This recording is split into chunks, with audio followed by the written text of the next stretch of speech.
All right, everybody, welcome to Sports and Money. I'm your host, Ben Parker. It's a privilege to have you on board today, wherever you're watching this from. Thank you for being here with us today. We're looking at the Kansas City Chiefs. They, like every other team in the NFL, have a ton of decisions to make during this offseason. That's every offseason for every NFL team. These guys are no different. They've got a ton of decisions to make. Brett Veach, the general manager, Andy Reid, the coach, they're going to be plowing through all of this. They've already started.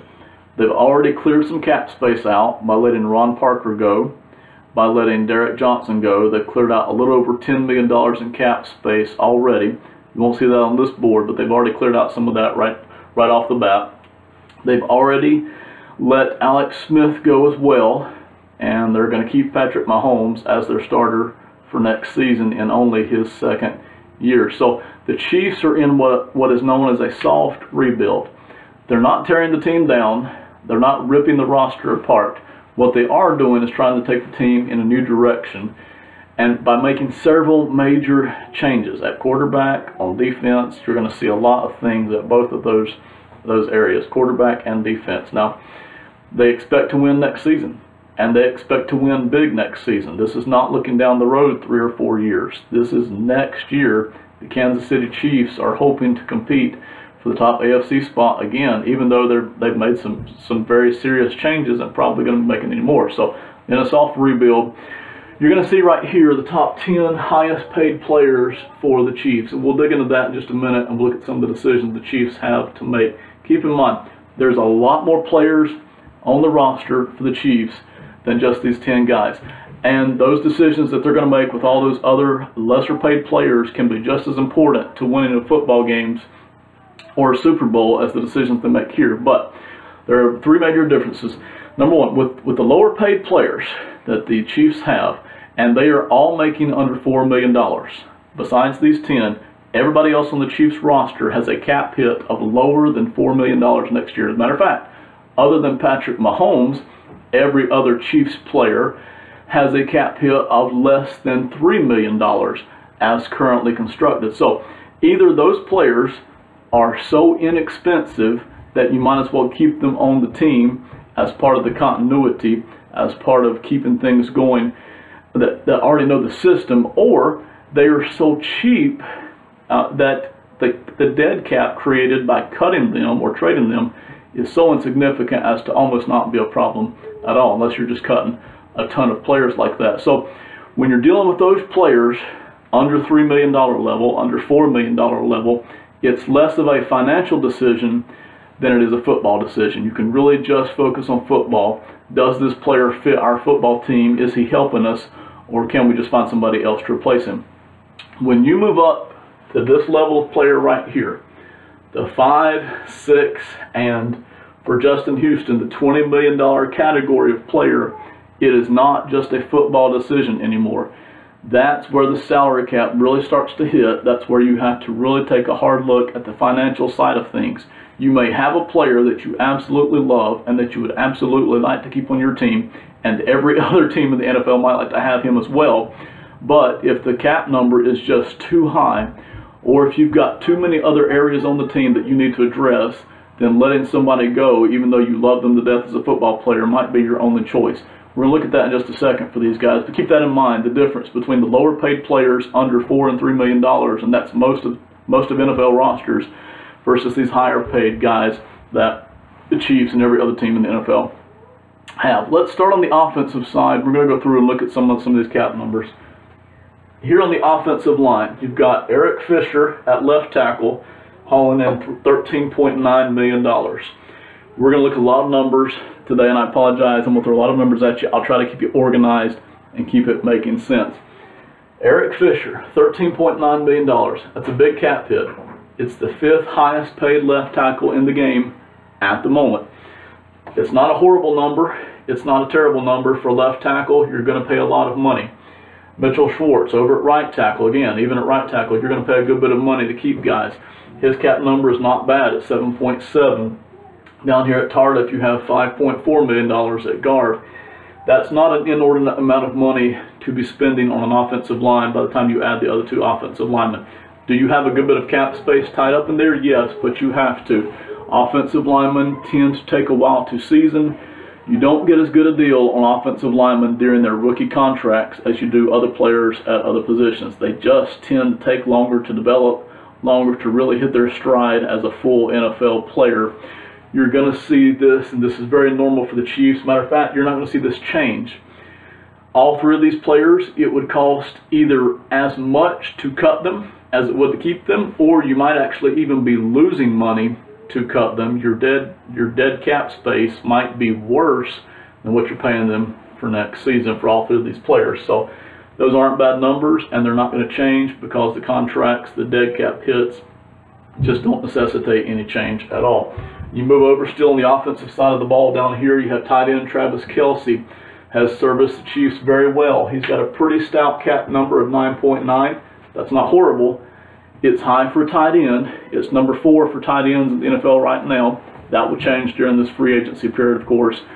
But for Travis Kelce, again, that's not going to change. His dead cap hit is so high that the Chiefs just wouldn't be saving anything at all to let him go. So on the offensive side of the football, you're not going to see any major changes other than what you've already seen at quarterback with Alex Smith departing and Patrick Mahomes staying on as your starter. Moving over to the defensive side of the ball, the things really get interested. Like I said, you've already seen Derek Johnson depart, and you've already seen Ron Parker depart, saving $10 million. Expect more of this on the defensive side of the football. Now, Eric Berry, $13 million. He's the second highest paid free safety in football right now. It's a pretty stout cap number, but Eric Berry is a tremendous player for the Chiefs. Don't think you're going to see that change. Letting him go would result in very little cap savings at all. The dead cap hit would be such that you're just not going to be able to hardly beat that. So he's staying. Same thing over here, Daniel Sorensen. You could save a little bit by cutting him, but not much. The dead cap space that you would create, the dead cap hit, you're just not going to be able to beat that at 4.8 by much. Here was Justin Houston. Justin Houston, second highest paid outside linebacker in football at $20.6 million. That is a massive cap number for the Chiefs to swallow. It's a deal they signed a couple of years ago, and gladly so. Justin Houston, one of the top players in football, is still a massive cap number. They could save a little bit of cap space by cutting him or by trading him, but that's not going to happen. There's no way that they're going to let Justin Houston go. Moving right here, these final three players that I'm going to concentrate on, all three of them are in what I've referred to before as tilt years. That is, in a lot of contracts, the dead cap hit is so high and the cap space that you would be saving is so low that you're not going to let a player go. You're not going to trade him unless you're getting a really big return because the dead cap hit is just so high. These three players right here, Dee Ford, Tamba Hali, and Allen Bailey, that number changes. All of a sudden, the dead cap hit goes down and the cap savings goes way up. It's a tilt year. That's what I refer to it as. Everything changes. And the Chiefs, if they're going to make any big decisions at all, this is where they're going to be looking at it right here. Starting with Tamba Hali. He didn't play a lot last year, was injured. His cap hit is $9.4 million. To let him go next year would only result in a little bit of dead cap space. I think it's $1 or $2 million. Letting him go would result in about $7 million of cap space saved. Hali has been a tremendous player for the Chiefs. They have really loved having him, but letting him go for that kind of cap savings, they may just want to spend that money somewhere else. It's a lot of money that they could have to spend on some other player, either in free agency or to re-sign somebody that they've already got. Allen Bailey, same thing. He's got a cap hit of $7.9 million next year. They could let him go and have a cap savings, if I remember right, of about $5 or $6 million. And again, I don't remember all of these dead cap hits, but they could save a ton of money by letting him go as well. And then you have Dee Ford, who's in his 5th year option. Now, Dee Ford last year, I think, only made about $2.7 million. You can look it up on Spot Track. This year, his 5th year option, he's going up to $8.7 million. Letting him go would cost the Chiefs nothing. There would be no dead cap hit to let Dee Ford go. Now, they like Dee Ford. The number's not bad for an edge rusher, so I don't know if they're going to let him go. But this is the decisions that the Chiefs have to make, and every NFL team has to do this. If you just shuffled all these guys up and started picking the players you wanted to keep and the players you wanted to let go, regardless of finances, you would come up with a very different order. But the Chiefs are having to look at these three players, Dee Ford, Allen Bailey, and Tamba Haley. The penalty for letting them go, cut, trade, whatever, is way, way lower, and the cap savings are huge. If they were to let all three of these guys go, that's almost $9 million. This would be almost $6 million. This would be almost $7 million. That's 9, 6, and 7. You're looking at about $22 million they could save if they wanted to. They probably don't want to let any of these people go, but sometimes finances just dictate that, and that's what the salary cap does to you, and that's what Kansas City is looking at this year. So we'll get more to that in future. They have tons of decisions to make other than this. This is just a really quick look at what the Chiefs are having to do during this off season. Thank you so much for watching us. As always, you can get this information on SpotTrack. There are other places to get it, but this is my favorite site. They do a tremendous job with it. We'll see you next time on Sports and Money. Feel free to hit us up with comments, good comments, bad comments, whatever questions, feel free to send them to us. We'll see you next time on Sports and Money. Thank you. Bye.